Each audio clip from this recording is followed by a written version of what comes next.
spot on time. Welcome to this wonderful St Andrew's Church. I believe it has been where we've had AGMs in the past, but thank you very much to all of the church community here for welcoming us. So just a few points of organisations this afternoon. Obviously fire, there's no fire drills. You can see the fire exits and the muster points outside. I'm sure we'll be fine. And today is a first because not only are we here in person, but we've also got a Zoom section that's online meeting for some of our trustees, as well as streaming onto YouTube live. So if anyone's not keen on being on YouTube, I suggest you carry on facing this way and don't turn around, because the camera over there with Ellie is streaming us live onto YouTube. And I've got the technology running here, and hopefully the screen is working fantastic. So as a start, I'd just like to introduce myself. My name is Mark Street. I'm the chair of trustees, and in absence of a president for the trust, I'll be leading us through the AGM today. We also have some fellow trustees with us, including a couple of prospective new ones, so let's be gentle, and we'll come to that a bit later. Trustees are all volunteers. We all have our unique skills and experience to support the trust, and I'm really pleased we've got a really good group. I'd also like to thank the staff and the team that have made today possible. Tom, Lou, Ellie, James, and Ian, our technical wizard. And I don't want to tempt fate too much, but just let's give them a round of applause now, because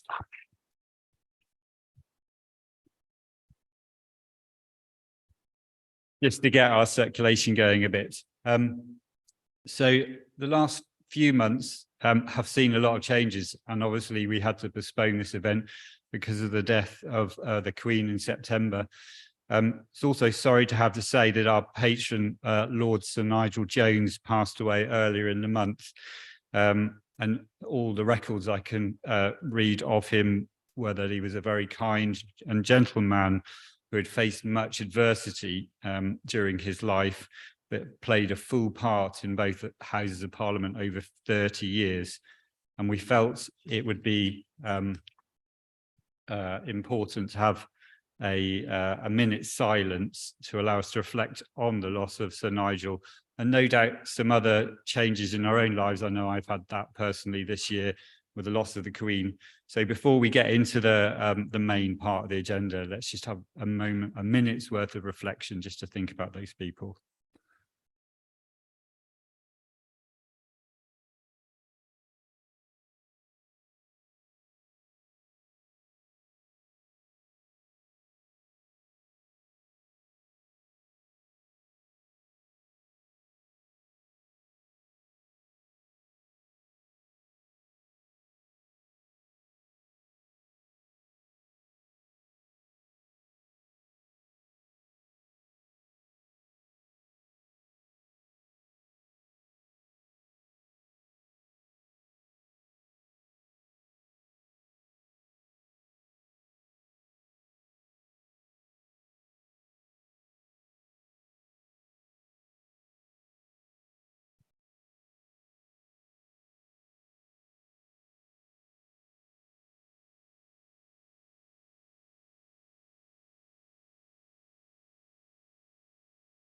That's wonderful. Thank you, everyone. It's really good to start with a moment of silence and reflection, and I'm sure YouTube will appreciate that as everyone watches on. Carrying on with the business now, we have had some apologies for absence, 5, I believe, so we can record that. We also need to elect a new president for the trust. And in the coming year, the trustees will be seeking nominations for someone to act as our president. And at the next year's AGM, we hope to have a suitable candidate for election by members. So that's a really important role, which you have been without, which is why it's very important that we get back to that. So the next item is for the approval of the minutes from our 58th AGM, which happened virtually in 2021. I have got a proposer for those minutes of Charlie Fattorini, who can't be with us today, but he is joining us via online. And the seconder is Sylvia Wyatt. And the votes I can confirm are for 233, against 0, and abstentions 18. So unless I find any other reasons not to today, I'll go and sign the minutes.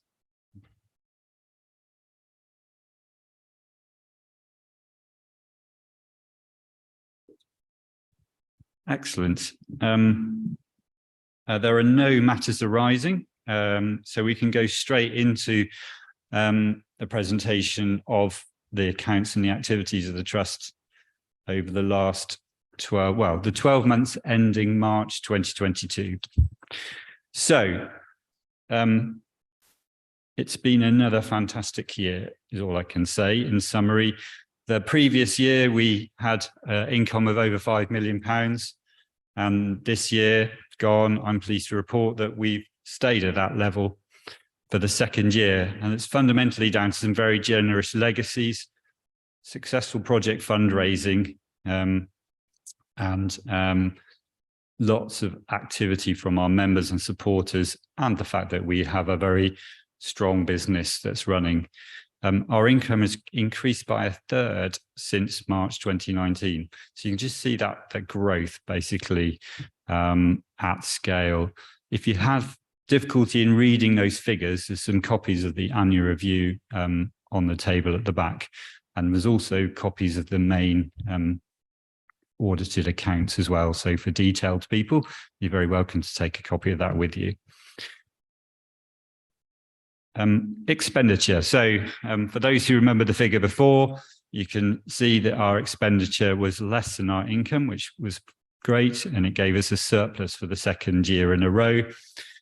Also important to see that 76% of what we did was spent on charitable activities, which is a really excellent result and shows that what we do raise goes back into delivering positive outcomes for nature in Wiltshire.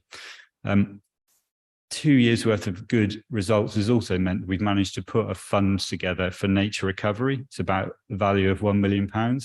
So that's going to be very important as we kickstart our new strategy for next year. And it will give us a really good base to start in what entering a period of uncertainty, as I think everyone has realized, it gives us a degree of support and protection. But over the next few years, we will have to be very cautious on our costs. I'm not wishing to say we'll do less, but I think we will have to be very careful in what we do. But I would like to thank everyone, all of our supporters and members at this point, for your continuing support. It's so essential, and you'll see some of the reasons why. So here's our balance sheet. Again, you can see a positive increase, the growth of our asset base. So within this figure of 15.7 million, we have £9 million worth of nature reserves. So we're in our 60th anniversary year. So we've created this base of nature reserves. Sure, they have a monetary value, but they have a value much greater than that to society and the communities that we represent. So I think that's amazing. You can project forward another 60 years and you think about what that means in terms of land and area and the nature and what's protected. And some of these reserves are so unique, especially in the Wiltshire context. Chalk downland is our speciality. Historic hay meadows at Lower Moor, Clattinger, that's sort of like an irreplaceable habitat. And so this year we've seen the addition of bay meadows up at Marlborough, and Little Barn, which is a small residential unit next to our existing holding at Mill Farm, next to the care farm. So we've been investing wisely, I think I'd say. Right. So just going on to our 60th anniversary, we're very fortunate. Lord Jones helped to organise an event up in the Houses of Parliament in May. This was our birthday party, and a number of our current supporters were there at the Houses of Parliament, and the day was excellent. We were very lucky as well to have a number of our young ambassadors there at the event, and they could really get the feel of what the Wildlife Trust was about, but also really importantly, meet some of the Wildlife Trust at a national level. Craig Bennett, the chief exec, who's in that picture, and the local MPs, the Wiltshire MPs. So actually it was really good to see that sort of cross-generational representation there, because I'm absolutely sure that the future of organisations like us rests in the hands of these people. And it's very positive that we can have those with us at really important times. And that brings me on to really the theme of what I'm talking about today, which is hope. Because if you carry that hope with you that you can do more, it's very empowering. And I think that's the golden thread of what runs through what the Wildlife Trust do, is it's giving hope both to people, but also hope to nature, speaking up for nature, because it doesn't have a voice in its own right. So that's so critical. So, and hope, when you add will to hope, you get activity. And that's what I'm going to now talk about. So, for those of you who like your birds, last year saw records of breeding curlew on one of our reserves, which is absolutely excellent news. They're a bird that's in serious decline across the country. There are action plans everywhere. And this is like a more recent experience of decline. We've seen decline for many years. I was reading some books about the history of Wiltshire that came from my dad's archive, and it talked about red-backed shrike being in the county in the 1920s. So we're always rebaselining. So it's really important that we pick up these icons and we work as much as we can to help either save them or expand them. So in the year that's gone, we've had a continuing work on the actions for insects. That's something that Gary really led and instigated on 5 or 8 years ago, probably even longer ago, based on evidence, based on the fact that we're seeing fewer insects in our areas where we live, on our windscreens. And that's led to activity. It led to a big green recovery fund. We've been building up data, been amazing names of the smaller things, not the big icons, but the smaller things that we now know a lot more about in Wiltshire. And so that's some of the work that happens is all to do with building up this really good baseline. Other activities taking place is we've appointed our nature recovery champion, ready to lead what will be the next phase of what we do, which is local nature recovery in Wiltshire. So that's basically joining up our reserves with other people's land holdings of farm clusters and making those line of sites that really make a very good nature recovery network. We've invested in no fence collars for our cows. They're a form of mobile electric fence, and they're very, very effective at making sure the cows are grazing the right places at the right time. And that's innovation. So we do innovate, we do sort of carry new things forward, and that funding that we've got helps us do that. And also really happy to see a real resurgence in our biological record centre under new leadership and management. Because without good data, they're the guys that hold the data. Where are things? Where are the habitats? Without that good data, you can apply resources, but you're not necessarily sure where and how and what effect they have. And in the new strategy, it's really important that we know what's happening. So I chose this slide for our hope for climate and hope living sustainably, because whilst we do have a carbon account, and you can see that in our annual review, and it is net positive, we do have grazing animals. And I think livestock is a bit of a tricky subject when it comes to carbon, because they're seen as something that's creating lots of greenhouse gases. But actually, cows and grazing animals are an essential part of what we do on our reserves, and they will continue to be that. So it's so important that we don't demonize, in the wider context of climate change, something that's going to be a critical part of how we manage our reserves. So I did want to make absolutely clear. And our emissions in the year went up because we had a very successful calving and lambing season. So we've got more animals. So sometimes you get sort of odd results showing up in carbon accounts, but I'm very pleased to say that it's a net positive. We also do events, so Waste-Free February, that was always a little bit of a mouthful, happened again, and that's proved very popular. Our new carbon reduction champion has been actively supporting us getting our own house in order, which is really critical, but also engaged in positive outcomes across Wiltshire. A lot of what you have heard, if you've been to these events before, is our work with young people. And it really does, I think, add a positive outcome to the trust. And again, the Wiltshire Wildlife Trust were the leaders in this and continue to be the leaders, in my view. It's not just what we do with care farms. Our work with young people have created some really good outcomes. The Wild Paths project has taken 94% of 88 participants into work. That's a really good outcome rate. The care farms work with 164 kids, young adults and young people and adults. And a highlight is now that we have a former student who is one of our 34 staff. So we have a big staff group now. I think it's about 100 or so, isn't it, on the charity. So the charity actually does provide really great employment as well as these outcomes. And these projects really do change lives. A lot of our work is out in communities, supporting those in need. And we have a long history, again, of working with vulnerable communities across Wiltshire, bringing nature to them whenever possible, or the other way around. So I think sometimes you've got to get out into places as much as bringing people out to see you.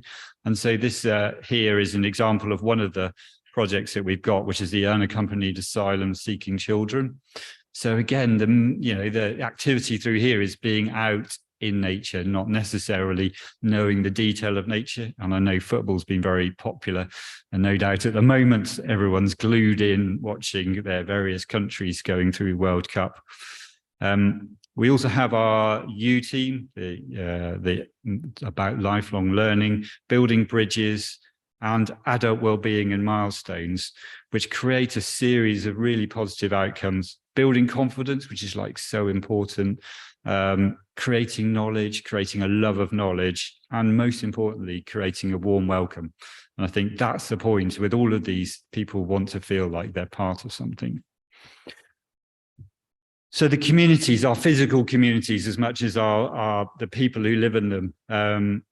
I must mention the Swindon Forest Meadows project. It's the highlight of my Facebook account. I love seeing what happens within our work up there. You know, Swindon's growing at a pace, but there's some amazing wildlife in and around Swindon, and some of it is, it's actually nationally important, which is surprising, isn't it? But so the work that Neil's been doing up there is fantastic, and the way that we've engaged with communities. The work of the water team is something that you would have heard before. We have 60 new water guardians. And also, I'm really pleased to see our new water project in Southwick Country Park in Trowbridge. We do things on the ground, we restore streams, we work in partnership, and you can really see the results because, again, our chalk streams are some of those that are really critical nature assets that we have in the county.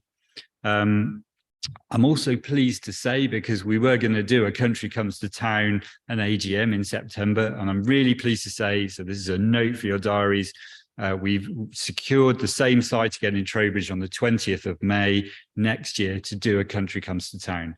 So I'm really pleased. We will obviously be communicating out with everyone, and that will not just showcase what the trust does, but hopefully in a wider sort of food and farming theme as well. So really pleased about that.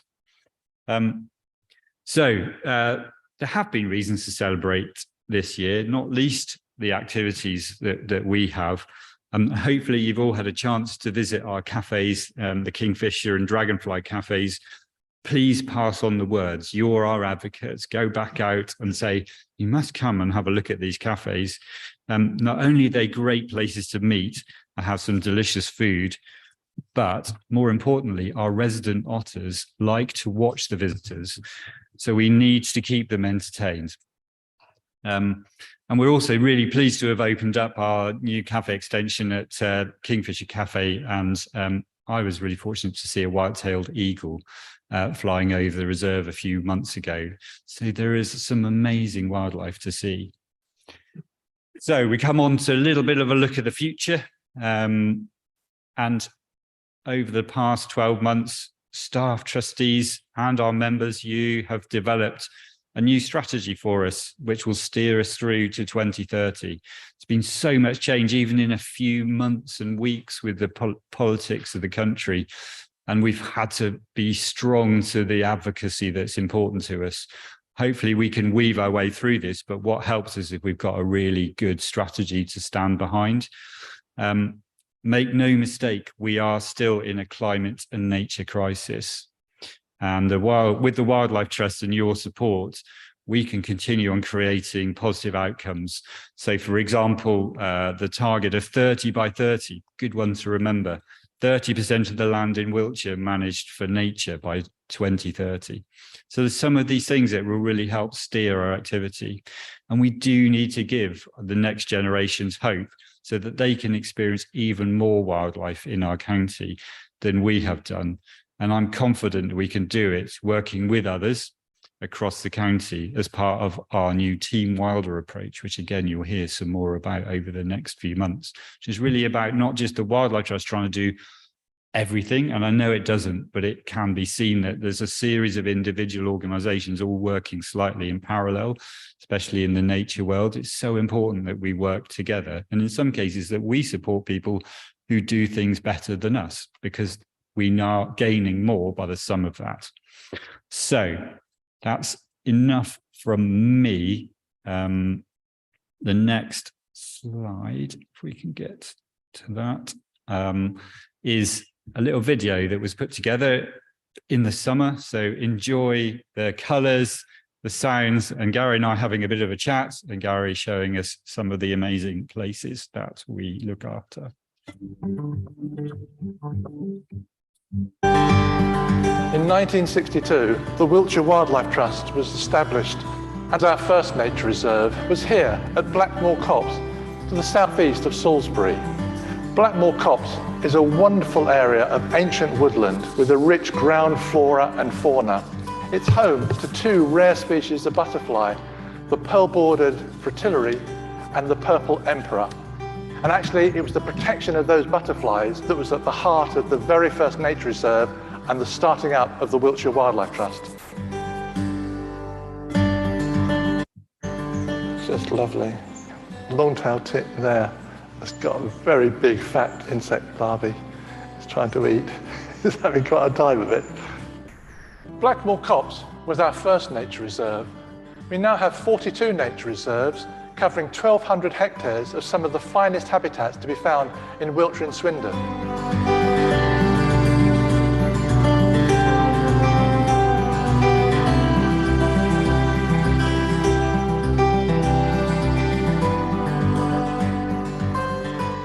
At Langford Lakes Nature Reserve, we've got a cafe, an art gallery, and a big meeting room. It's a great place to draw people in and share with them something about the wonderful nature they can see on their doorstep. It's also a good place to meet people, like our chairman, Mark Street. Mark, it's fantastic to be sat here talking about 60 years of Wiltshire Wildlife Trust. I think it's extraordinary how the Trust has adapted and changed, reflecting the needs of society. I think the foresight of those people, because it's as relevant now as it ever was 60 years ago, and we benefit from what those people helped to set up, even though it's changed over time. We sort of adapted to what modern society needs.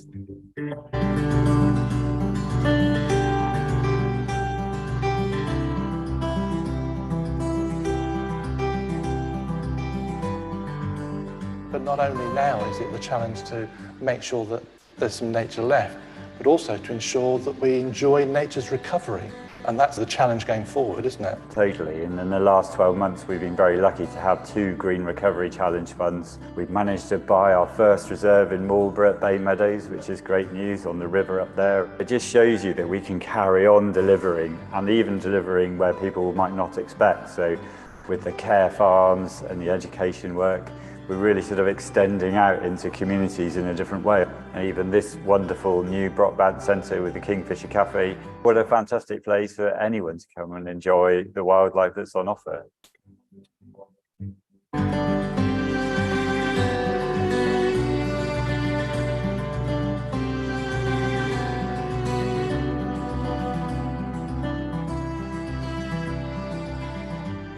we mustn't forget also the farming side of things, in that we farm, we have cattle.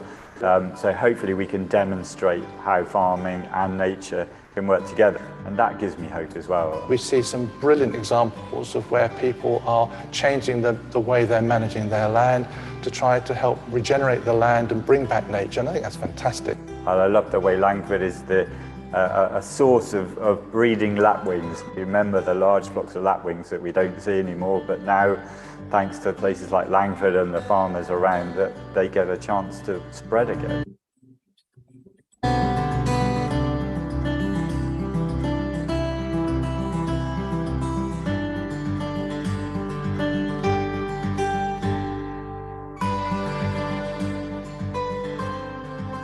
And that just shows that you can't sit on your laurels. You have to continue investing those charitable funds to the best purpose you can. We're really lucky to have some good long-term supporters, aren't we? It's been fantastic, the support we've had, I mean, from volunteers and our members who've been amazing, you know, all the way through COVID, but through to our funders who've recognised our vision, our passion, our determination to actually make things better for wildlife and for people, and to create this much more sustainable society. And that's what all of us have to be working towards.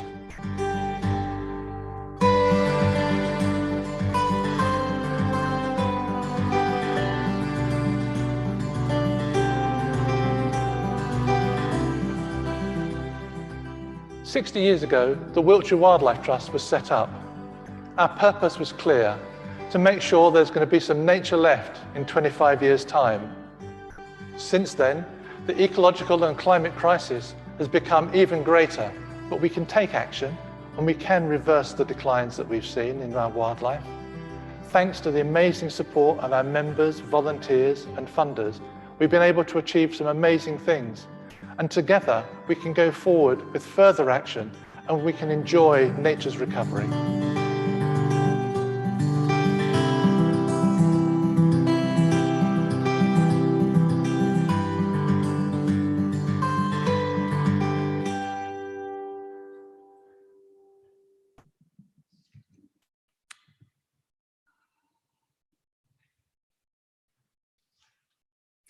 So a little round of applause to everyone who put that together.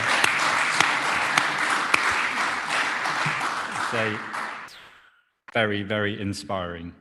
Okay, so we're now just, because this is obviously the formal process of the AGM, I do have to confirm that we are in a place to adopt the annual report and accounts. It's proposed by me as trustee and seconded by Cora.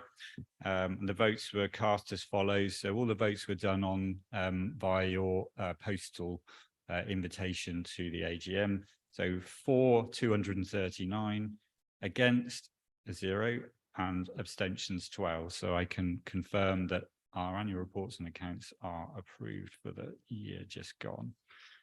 The next item is appointments to auditors. We have been using Monaghan's, and they have been with us for a number of years, having been through the audit process with them for at least 2 years. I can say that they are very thorough, and it is a fresh look every year. We are proposing that we reappoint Monaghan's for 1 more year, and have asked authority for trustees to fix their remuneration. That was voted for as well, proposed by Peter, our treasurer, and seconded by Matt, one of our trustees. And I can confirm the votes are for 236, against 1, and abstentions 14. So we will be appointing Monaghan's for another year. Now I come on to a very important part of today, which is the election of trustees. As I say, we're all volunteers. We all put a lot of time, thought, energy and ideas and creativity into the trust, hopefully in supporting the fantastic staff team that we have, and not being too challenging or challenging at the right times. And wry smiles coming from the front, I can see. But I think the role of trustee is very important. So we have a couple of trustees who are serving a second 3-year term.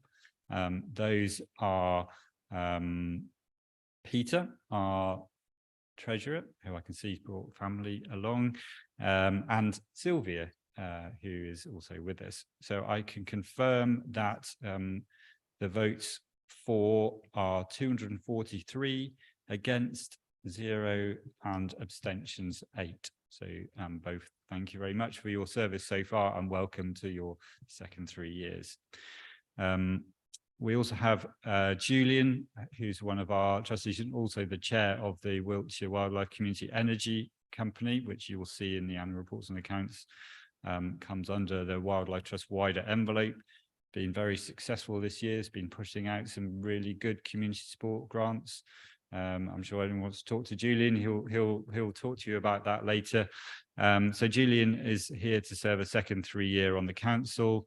It's proposed by Matt and seconded by Charlie Fattorini. The votes are 244, none against, and abstentions 11. So both of those are re-elected. Thank you very much. New trustees. So every period after 6 years, assuming someone serves their full period, we look to have new trustees. We're very, very lucky to have the offer from 2 new trustees, from Fiona and Tim, and I'll just ask them to stand up in a moment. Well, you may as well do it now. So Fiona, say hi to the camera and to anyone who's watching us online. So Fiona, hi. So you can read a short bio on Fiona in the agenda for the day. And Tim. Here's Tim. Thank you, Tim. Great. So Fiona is a long-term member and admirer of the Trust. She's been a member of the Personnel Committee and a regular visitor around the reserves in Swindon, near where she lives. So her election is proposed by me and seconded by Cora. And I can confirm the votes are as follows: 239 for, against 0, and abstentions 12. So welcome to being a trustee. Very nice to have you.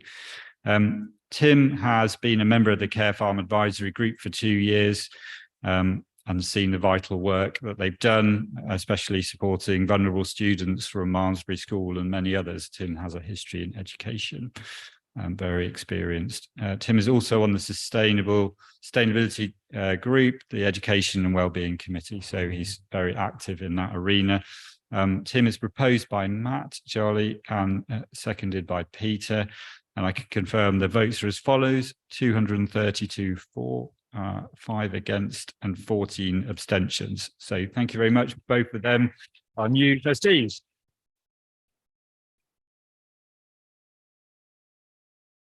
So I can go on now to any other business. And for this, we asked people to submit questions as part of the packs that were sent out. So we're now going to answer those questions. There will be a chance at the end for people in the room to ask further questions as well. So don't worry, some other time will be given. So let's start with the questions. So Sam's going to first deal with some subject matter, which is dogs, advice on wildlife, the loss of wildlife habitats due to housing developments, and verges. Thank you, Sam. Thank you, Mark. Hi, everyone. Yeah, so first of all, dogs. I have 3 dogs of my own, and I know how wonderful they can be in our lives, but also they're probably, well, easily the most common topic I get questions, comments, and complaints from throughout the year. So I'm going to spend a little bit of time answering this question. I think the most obvious issue around dogs on our sites, I think most people know about, is chasing and killing livestock and wildlife. And we've had that happen on our sites. And that's quite a punchy message to get across. But there's others that is less easy to get across to people. So, of course, the continual disturbance of wildlife that they cause, dog fouling and the issues with that, the unpleasantness for our visitors and education and volunteer groups, and spreading disease through that, but also other things like the introduction of pesticides into watercourses and flea treatments, and just we've also had complaints about volunteers and visitors being harassed by dogs on our sites. It's not an easy problem to solve. We do have some sites where we don't allow dogs, and actually that's really well respected. So Langford Lakes and Lermore Farm, that's well respected, but we can't ban all dogs from our sites. The reason being we have public rights of way on our sites, and also some of our areas are open access land. So it's not easy for us to do. But one of the questions we had in was, why do we allow free running dogs in any of our areas? And the answer to that is we don't, actually. Yeah, most of our sites, we do ask for dogs to be on the lead. There is exception to that.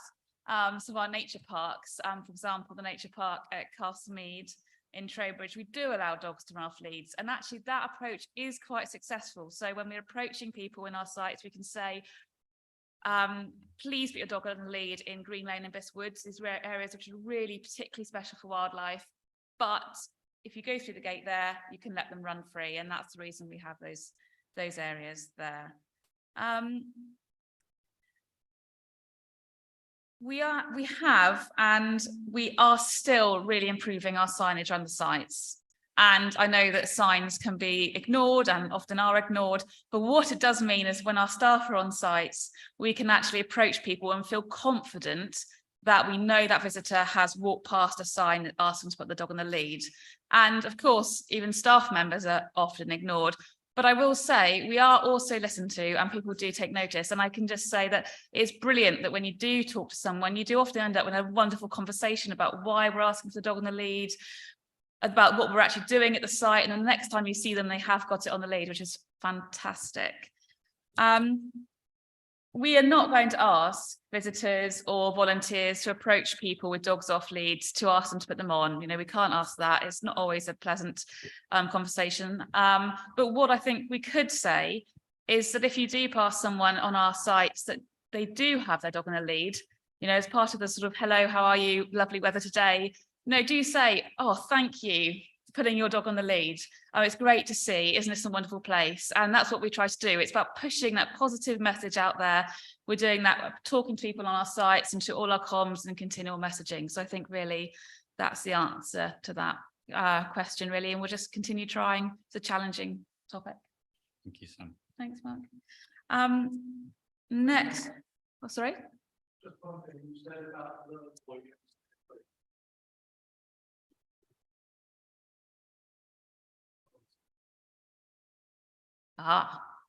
Okay. Well, I can say I'm technically sort of correct at Lermore Farm because there's an area of Lermore Farm, the education area, we don't allow dogs yet, but right.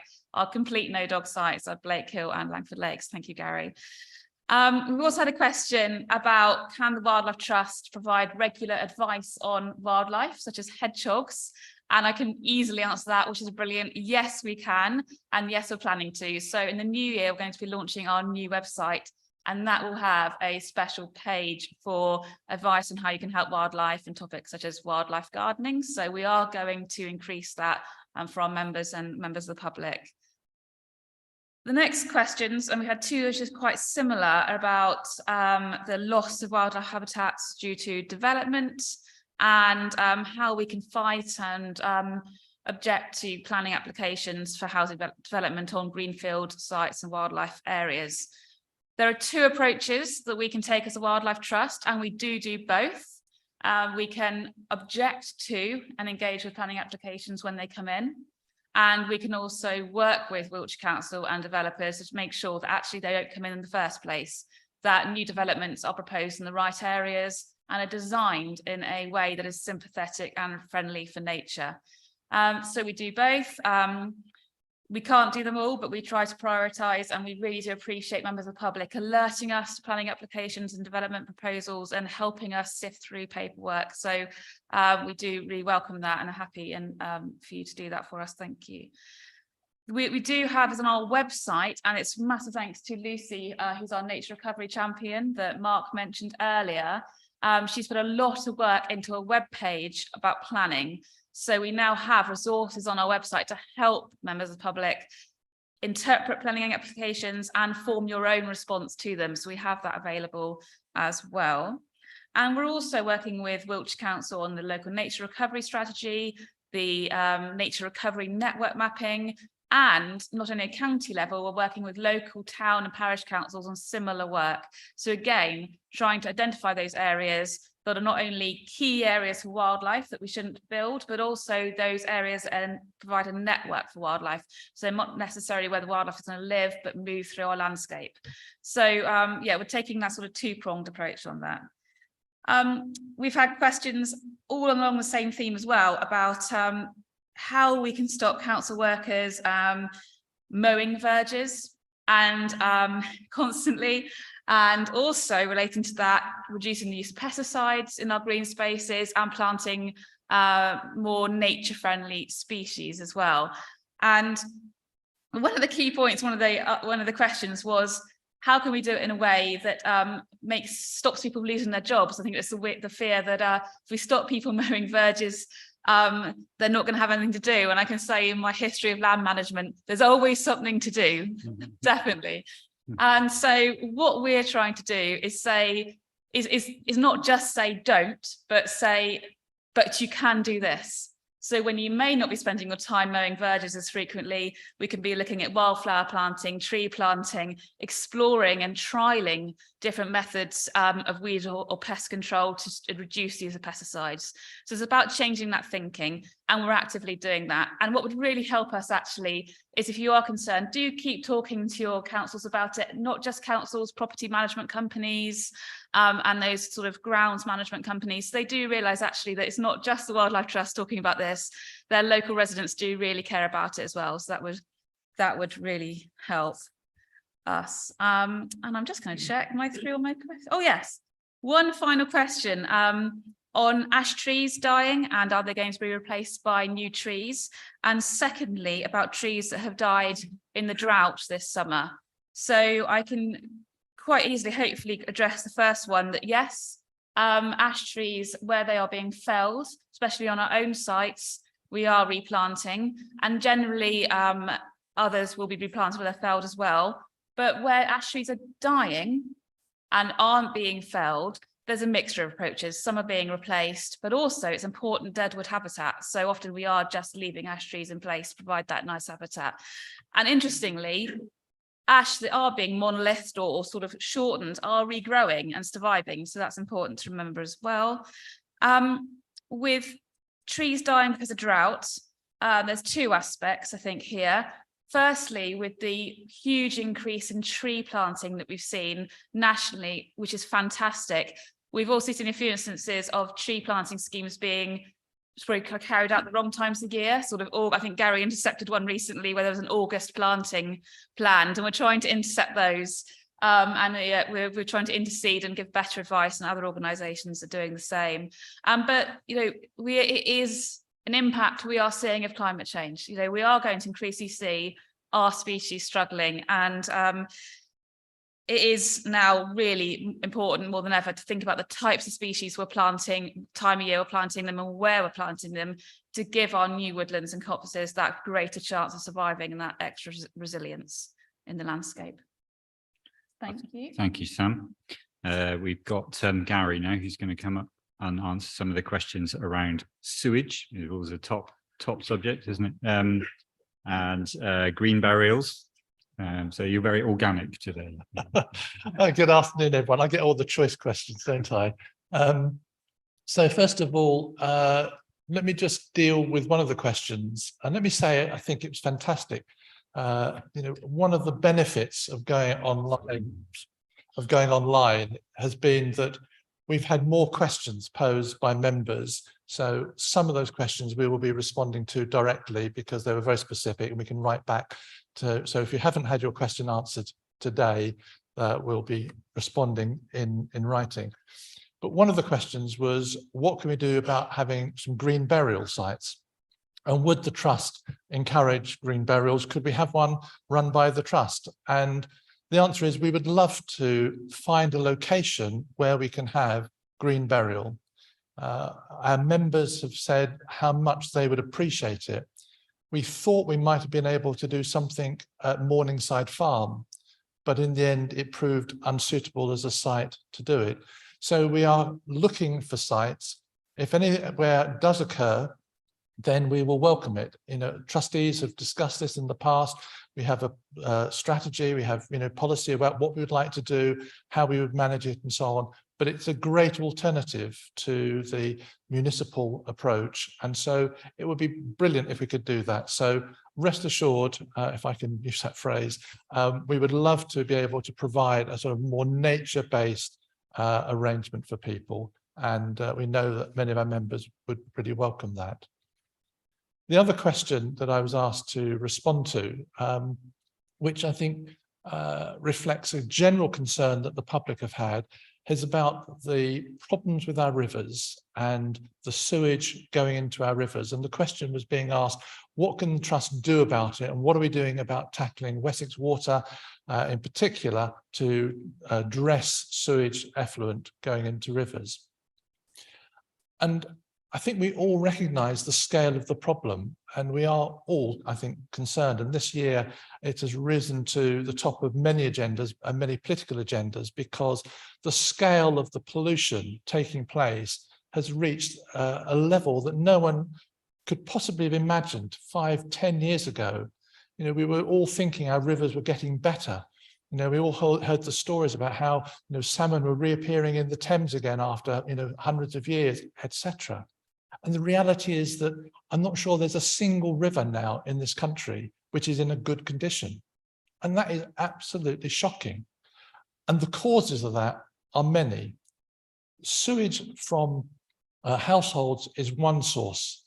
Runoff from farm fields and so on is another major source. And we're trying to tackle on all of those fronts. So we are trying to do a lot of things. So the two things that we are focusing on are political and practical. So on the political front, we are working with politicians. We are trying to lobby government, but also critically government agencies like the Environment Agency and Natural England and Ofwat, who regulate how much money can be spent by water companies in investing in tackling these problems. So we are working nationally as part of the Wildlife Trust, but also working locally. And so our local MP, Danny Kruger, I was with him yesterday afternoon, as it happens, and he has set up a group. It's called the Morgan's Hill Group. So for Trust members, you will know we have Morgan's Hill as our nature reserve. And for him, that was a really important moment when I took him up there. So he learned about that being the meeting point of three headwaters for the Kennet, the Bristol Avon and the Salisbury Avon. And those are all within his constituency. And so he's taken a real interest in what can be done. So he's asked questions in Parliament and he's raised issues with Ofwat. And we have managed to achieve some successes in getting some changes, amendments made to the Environment Act to regulate what water companies can and can't do. But as well as complaining or lobbying, I should say, our approach is practical and we want to see direct impacts in the river. The question is, it's not whether or not you made a big fuss, it's what's the state of the river? Is it actually going to get any better? And so on a practical front, what we're trying to do is working with groups of farmers to try to identify ways in which we can reduce runoff through farm cluster groups. And we're doing that. We have a project starting up looking at that close to Devizes, very important, where we've got lots of maize growing and the problems associated with that and the runoff. But we're also looking at doing things on a practical basis we'd call them a nature-based solution to tackling sewage overflows. So for those of you who aren't familiar, the two main issues that water companies are facing is that when we have these heavy downpours, that the runoff from houses and roads goes into the same drains as sewage, and then the sewage work can't cope, and it all then ends up with effectively raw sewage going into rivers. But in our area, we also have groundwater inundation, because as the groundwater levels rise, the pipes fill up as well. And so again, the sewage works can't cope. And so again, you have untreated sewage discharging into rivers. And so on a practical basis, what can you do about it? Well, one thing you can do is to try and work with water companies, to try and work with residents, to try and find ways to stop the surface water mixing with the foul water. So we need to be exploring more examples of how that can happen. And secondly, can we stop groundwater inundation? Well, that's very difficult to do because the pipes are very old and most of it is on privately owned land. It's individual households rather than public pipes. So what we've done at Langford is we've built a reed bed sewage filtration system. And so when we have groundwater inundation, the excess goes through a pipe through our nature reserve at Langford Lakes and then goes into a reed bed where it actually gets treated naturally through the reed bed before it discharges into the river. And that's been shown to be hugely successful. And that approach of having a nature-based solution to the problem has been accepted by the water company. They're rolling that out. We're working with them on 2 more sites at the moment. And their plan is to actually try to do, I think, as many as 70 if they can do it, which would be a big step forward. But it's not to say, we don't continue to give, the water companies a hard time if there are flagrant breaches. And we've seen, some water companies who have deliberately manipulated the figures. And I think it's one of the water companies has just been given a £90 million fine for flagrantly breaching their regulations and so on. So we have to keep vigilant. We have to monitor what's going on. And as Mark said earlier, we have a Water Guardians scheme. So we've got over 70 volunteers now in Wiltshire who are monitoring the state of the rivers and providing an early alert service. So if there is a problem, we can try and get that nipped in the bud before it becomes a major issue. So trying to do something very practical, because at the end of the day, what we really want is to see an improvement in the quality of the river. Hopefully that has answered the question that was raised. Thank you, Gary. So, a straightforward question now for Lou. Would it be possible to adopt online AGM voting as a cost-saving measure? It's a very long walk for a very simple answer. Thank you, Mark. We've had a few questions along this theme. The answer is yes. We're very excited to be installing our new membership database. So we will be looking at online voting for next year. Excellent. Good progress. The final written question that we had in before I go out to the floor is to James, a question around the magazine. Can it be sent by email to members who opted to receive it in this way? Thanks, Mark. And something we've been considering in recent months, and I'm delighted to say that we will be moving to electronic distribution of the magazine for those who wish. So we're trialling in the forthcoming edition, which will be out in a couple of weeks, an electronic version that people will be able to see if that suits them. And then from next year, we will be giving people opt-in or opt-out on the paper copy with an electronic alternative. So we recognise that a lot of people will still want to receive a hard copy, but we expect and hope that quite a lot of people will be interested in also or instead receiving the electronic version. And we're also looking at electronic options for some of our other publications. So as the questions pointed out, not only will we be able to save money, so more of your precious funds go towards our charitable work, but also it's good for the environment, reducing paper usage and also reducing the carbon footprint of distribution. Thank you. Great. Thank you, James. So we've got a moment now to pick up any questions from the floor. There is a microphone. Anyone want to ask any follow-ups or any new questions? Yeah, one over on the side then. Thank you. I will maybe nominate someone to answer your question. So.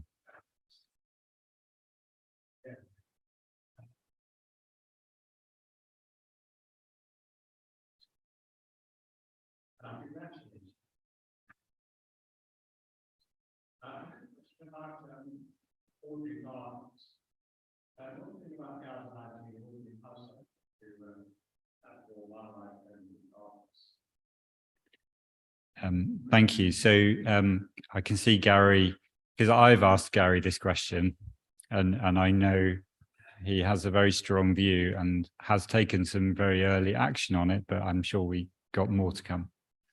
Yeah, thank you very much for your question, and welcome today. It's fantastic to see you here. Thank you for joining us. So gardens are really important, and it's interesting because you're actually sitting next door to Robert Floyd, patron of the trust, whose father was one of the founders. I know that Robert has long had a passion to highlight just how significant gardens are, and that if you add up the area of gardens in this country, it amounts to more than all the nature reserves. And so if we can encourage people to garden in a more wildlife friendly way, it can have a huge impact. And so we do try to encourage that. So collectively within the Wildlife Trust, we have been working with the RHS and have done so for a number of years. And so I think for about 5 years or so, we hosted the national team as partnership working with the RHS here in Wiltshire. And I think we had the RHS actually come to talk to us at our AGM in the past. I see Robert nodding there for those who are on the camera, so won't be able to see Robert's nods. So it remains a really important element for the Trust to encourage this kind of wildlife gardening. And we do try to have things in our magazines and try to work through our local supporter groups and continue to provide information and encouragement for people. Part of it is about changing practices like going peat-free. Part of it is about composting, and we link that into sort of waste-free. We provided compost bins, we provided green Joannas so that people have been able to put food waste and rot those down in their gardens as well. We've had compost ambassadors. We have encouraged people through many of the programs that Mark talked about earlier, building bridges, milestones, wellbeing programs. We've got groups currently working in the allotments. We have an allotments here in Devizes. We've encouraged the allotment group working still in Swindon. Trying to think whether there's any other allotment groups we've got running at the moment. I think that's possibly it. So we are very keen on supporting it and recognise the very significant role. And I'm minded that of something that Lady Radnor said. So you will perhaps remember Lady Radnor, one of our founders, sadly no longer with us. But something she said to me, it was a quote from Rudyard Kipling, and she said, gardens are not made by just sitting in the sun and singing, oh, how beautiful. And actually, it's about hard work and effort. And that's very much what the Wildlife Trust is about, encouraging people to take action and make a difference where they live. Thank you, Gary. And having been an exponent of No Mow May through to October for the last 2 years, I can say it is absolutely amazing, even in what was a previously green and bright lawn, what you see. And in doing that, the people then follow. So it's really interesting. It's about taking a first step, and our neighbours are now doing it. And you know, the pressure on the other neighbours going to grow, I know that. So it's about making a start, and that's my point about hope and will.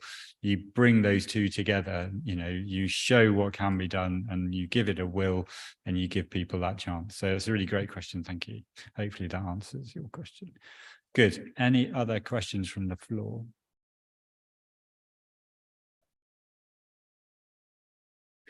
Great. Well, so that brings us to a close for the formal business of the AGM.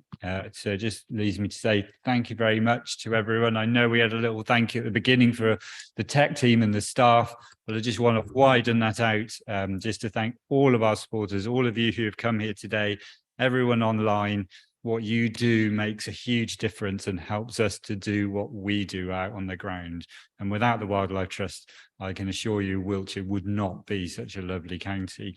That will continue. We will continue to strive to do our best. The staff, everyone who's involved will do that because they love what they do. So here's a big round of applause for everyone who's here today. And